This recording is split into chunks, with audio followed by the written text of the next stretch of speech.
The fluorescent lights of Fresh Value Grocery buzzed overhead as Seth Thompson scanned items at Register 3. Her nursing textbook lay hidden beneath the counter. Studying between customers was the only way she could prepare for next week's entrance exam.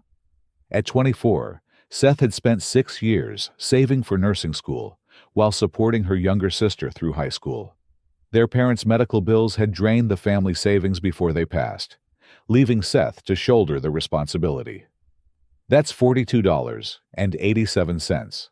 Seth smiled at her current customer, an elderly woman buying cat food.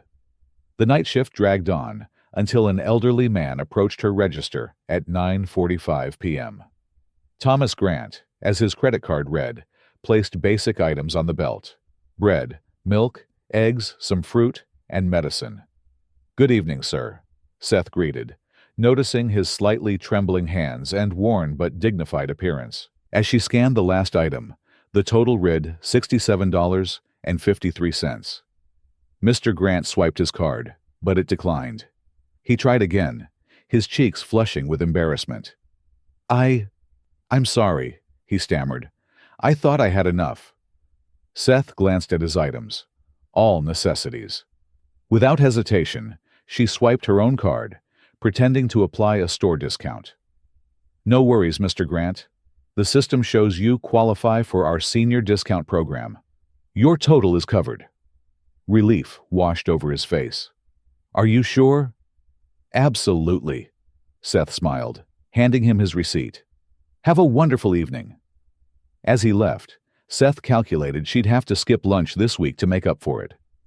Worth it, she thought, remembering how many times others had helped her family during tough times. A week later, Seth was studying her textbook between customers when Mr. Grant returned. This time, he wasn't alone.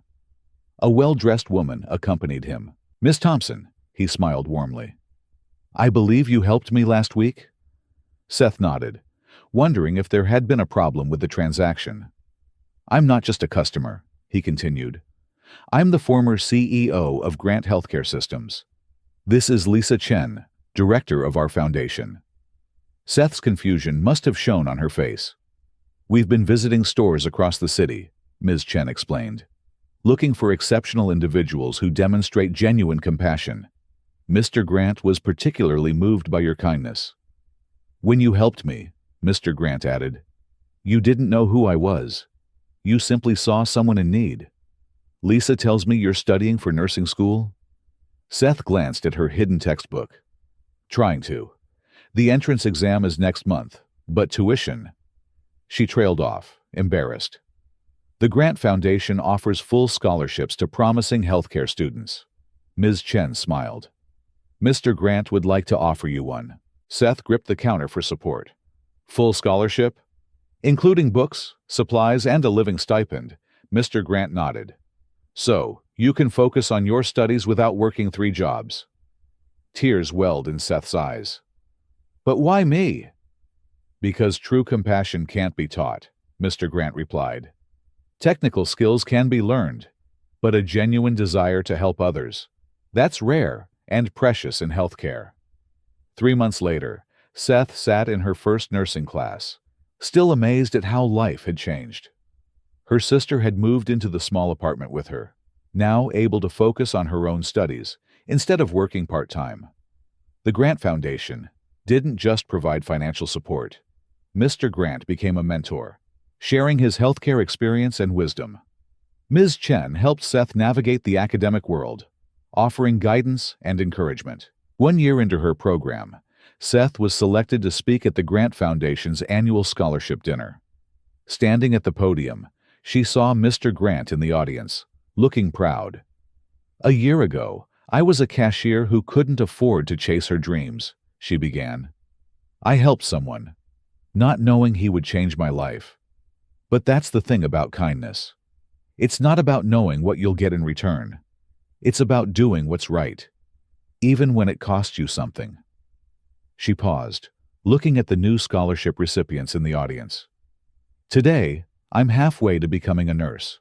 But more importantly, I'm part of a chain of kindness that keeps growing. Mr. Grant's generosity didn't just help me. It will help every patient I treat in my career. And someday, I hope to help another dreamer achieve their goals, just as he helped me. 2 years later, Seth graduated with honors. Mr. Grant and Ms. Chen sat with her sister in the audience, cheering as she received her nursing degree.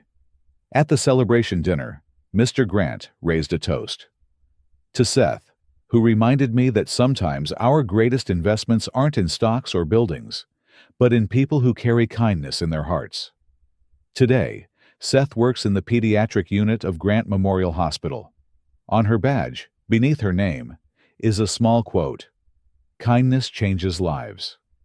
Every month, she sets aside part of her salary for a fund she created, the Pay It Forward Scholarship for grocery store workers pursuing healthcare careers. Because sometimes the biggest dreams start with the smallest acts of kindness. And sometimes, when we help others without expecting anything in return, life has a way of helping us achieve our own dreams. If this story touched your heart, remember to subscribe to Moments That Matter for more stories that remind us how simple acts of kindness can transform lives. Because every moment matters, and every act of compassion has the power to change not just one life, but countless others.